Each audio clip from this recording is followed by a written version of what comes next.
बॉलीवुड की हम जितनी भी फ़िल्में देखते हैं, वो सारे के सारे एक्टर्स के रोल हमें बिल्कुल फिट दिखाई देते हैं। वाह! क्या एक्टिंग कर रहा है। वाह! एग्ज़ाम्पल के तौर पे दंगल में आमिर खान, बजरंगी भाईजान में सलमान खान, थ्री इडियट में आमिर खान, लगान में आमिर खान, परदेस में शाहरुख खान। तो ये सारे के सारे जो रोल हैं, वो बिल्कुल हमें एकदम कंप्लीट लगते हैं और ऐसा लगता है कि इस जो मूवी है, इसके लिए यही एक्टर फिट है। हम मालूम है तेरे बाप को मत सिखा चल। चुप कर बे कुत्ते। लेकिन आज हम ऐसे ही कुछ फ़िल्मों के बारे में बात करेंगे, जो रोल हम देखते हैं वो उनको पहले ऑफ़र नहीं हुए थे। वो पहले किसी और को ऑफ़र अब हुए आए थे, ना लाइन पे। बाद में घूम फिर के उनके पास में आए। तो पहले नंबर ये तो पर लेटेस्ट फ़िल्म न्यूज़ आती है। है वो है डीडीएलजे यानी कि दिलवाले दुल्हनिया ले जाएँगे। ऐसे में जो राज हैं वो लास्ट सीन में सिमरन को लेके अमरीश पुरी के सामने से चले जाते हैं और अमरीश पुरी एक ही बात बोलते हैं कि जा सिमरन जा, जी ले अपनी ज़िंदगी। अब राज के लिए डीडीएलजे मूवी में शाहरुख से पहले अप्रोच किया गया था सैफ अली खान को, लेकिन उन्होंने इस मूवी के लिए मना कर दिया और वो ऐसी कोई भी मूवी नहीं करना चाहते थे जो कि रोमांटिक ड्रामा हो। इसके बाद में ये रोल ऑफर होता है शाहरुख को और शाहरुख को जो रोल ऑफर होता है उसमें उन्होंने कैसी एक्टिंग की है, आप सब जानते ही हो। उनकी सभी बेहतरीन फ़िल्मों में से सबसे ऊपर चलने वाली फ़िल्मों में अगर किसी का नाम आता है तो वो डीडीएलजे ही है। खैर इसके बाद दूसरा जो नाम आता है वो आप सोच के कहोगे कि भाई इस मूवी में सलमान के अलावा कोई फिट बैठ ही नहीं सकता। वो मूवी है बजरंगी भाईजान, स्पेशली थैंक गॉड जो मूवी ये बनी है। सलमान की इतनी सारी फ़िल्में हैं, उनमें से अगर सबसे ज़्यादा मुझे कोई पसंद है, वो है बजरंगी भाईजान, जिसमें नो ओवर एक्टिंग, नो फालतू के एक्शन सीन्स, नो कोई ऐसा डायलॉग कि स्वागत नहीं करोगे हमारा, सिर्फ़ और सिर्फ़ स्टोरी लाइन और बात तो सही एक्टिंग, है। जिसमें भाई ऑस्कर विनिंग एक्टिंग है। अब ऐसे में बजरंगी भाईजान जो मूवी है, वो बिल्कुल एकदम सूटेबल है सलमान खान के लिए, लेकिन कभी-कभी ये दिमाग में आता है कि भाई ये फ़िल्म किसी और को मिली होती तो क्या होता? तो आपको बता दें, ये जो फ़िल्म है, ये पहले ऑफ़र हुई थी अल्लू अर्जुन को, हाँ भाई पुष्पा भाऊ को। लेकिन उन्होंने इस मूवी के लिए कर दिया मना। इसके बाद ये पहुँचती है आमिर खान के पास में, तो आमिर खान एकदम क्लियर वर्ड में ये चीज़ बोलते हैं कि भाई ये जो मूवी है, इसकी जो स्क्रिप्ट है और स्टोरी लाइन है, ये कहीं न कहीं सलमान ही कर सकता है और उससे बेहतर कोई एक्ट कर ही नहीं सकता। क्योंकि एक एक्टर को पता होता है कि इस सीन में कौन फिट बैठ सकता है और कौन इसके साथ में एडजस्टमेंट बिठा सकता है। और हुआ भी ऐसा ही, जब फ़िल्म बनी तो उसके बाद में भाई सलमान की इतनी तारीफ़ें हुई, इतनी अच्छी एक्टिंग की उन्होंने कि भाई वाह-वाही बहुत ही ज़्यादा लूटी उन्होंने और पूरे देश दुनिया में ये मूवी काफ़ी ज़्यादा पॉपुलर हो गई। और कोई भी जो सलमान को पसंद ना भी करता हो या उनकी एक्टिंग को पसंद ना भी करता हो, उसको ये फ़िल्म ज़रूर ही पसंद होगी। मतलब कि सलमान भाई ने अपने फैन्स के साथ-साथ में हेटर्स का भी दिल जीत लिया इस मूवी से। खैर, अब अगला जो नाम आता है वो आता है भाई पुष्पा भाऊ का यानी कि पुष्पाराज का। अब ऐसे में पुष्पा जो मूवी है वो अल्लू अर्जुन ने उसमें एक्टिंग की है और कैसे एक्टिंग की है आप सब जानते ही हो। उसमें एक से एक डायलॉग से लेके डांस ये सब एंटरटेन करने वाली चीज़ें हैं। अब अभी आप पुष्पाराज के रूप में अल्लू अर्जुन के अलावा किसी और को नहीं देख सकते हो। लेकिन अगर मैं आपसे कहूँ कि अल्लू अर्जुन इस मूवी के लिए पहली पसंद नहीं थे, तो आपको शॉक हो जाना चाहिए क्योंकि इस मूवी में जो पहली पसंद थे, वो थे महेश बाबू। लेकिन इस मूवी में जो पुष्पा का कैरेक्टर है, वो एक नेगेटिव रोल का है। हालाँकि हम उसको हीरो समझते हैं, वो एक अलग चीज़ है। तो ऐसे में महेश बाबू ने नेगेटिव रोल करने से साफ मना कर दिया। उसके बाद ये मूवी मिलती है अल्लू अर्जुन को। बाकी रेस्ट इज़ हिस्ट्री। इसके बाद साउथ की जो मूवी है बाहुबली, जिससे साउथ का एक्चुअल में जो पीक पॉइंट था वो शुरू हुआ था। तो ऐसे में बाहुबली और बाहुबली 2 जो मूवी है उसमें प्रभास है और उनकी एक्टिंग वाक़ई में उसका कोई तोड़ नहीं और कोई भी ये नहीं सोच सकता कि प्रभास की जगह कोई ले सकता है। लेकिन अगर मैं आपसे कहूँ कि प्रभास पहली पसंद नहीं थे, ऐसे में एस एस राजामौली बाहुबली के रूप में प्रभास से पहले ऋतिक को लेना चाहते थे, लेकिन ऋतिक उस टाइम पे मोहनजोदारो मूवी कर रहे थे। और उनको साउथ की मूवीज़ में इंटरेस्ट भी नहीं था, इसलिए उन्होंने ये मूवी नहीं की। सोचो अगर ऋतिक ये मूवी कर लेते तो मूवी कहाँ से कहाँ पहुँच जाती। लेकिन कहते हैं ना कि जो रोल जिसके लिए फिट बैठता है, वो घूम फिर के उसके पास पहुँच ही जाता है। और ऋतिक एक बेहतरीन एक्टर है, ये बात सही है, लेकिन हर एक्टर हर रोल में फिट बैठे ये भी ज़रूरी नहीं है। तो मुझे मेरी पर्सनल जो चॉइस है, मुझे ऐसा लगता है कि प्रभास से बेहतरीन एक्टिंग है जो बाहुबली सीरीज़ में कोई भी नहीं कर सकता।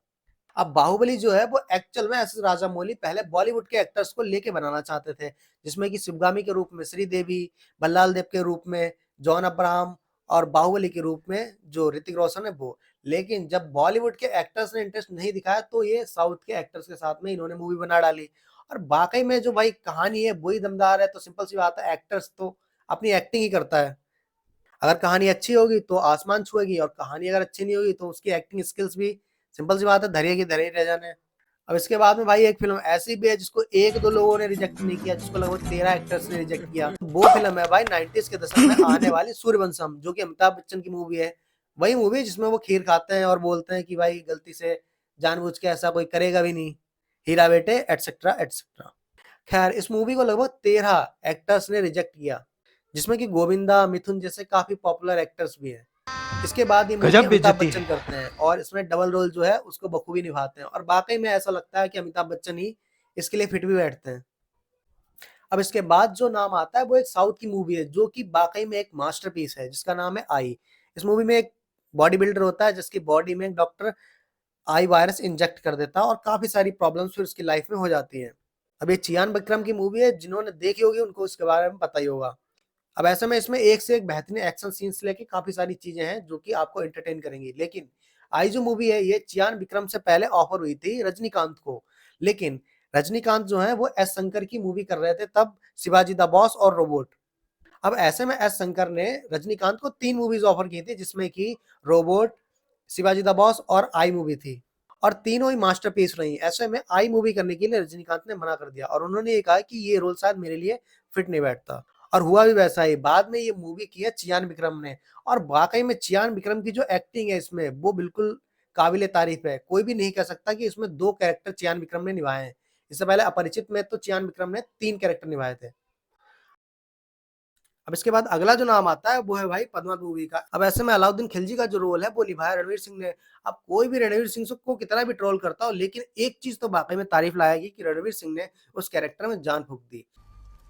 अल्लाह की बनाई हर नायाब चीज पर सिर्फ अलाउद्दीन का हक है।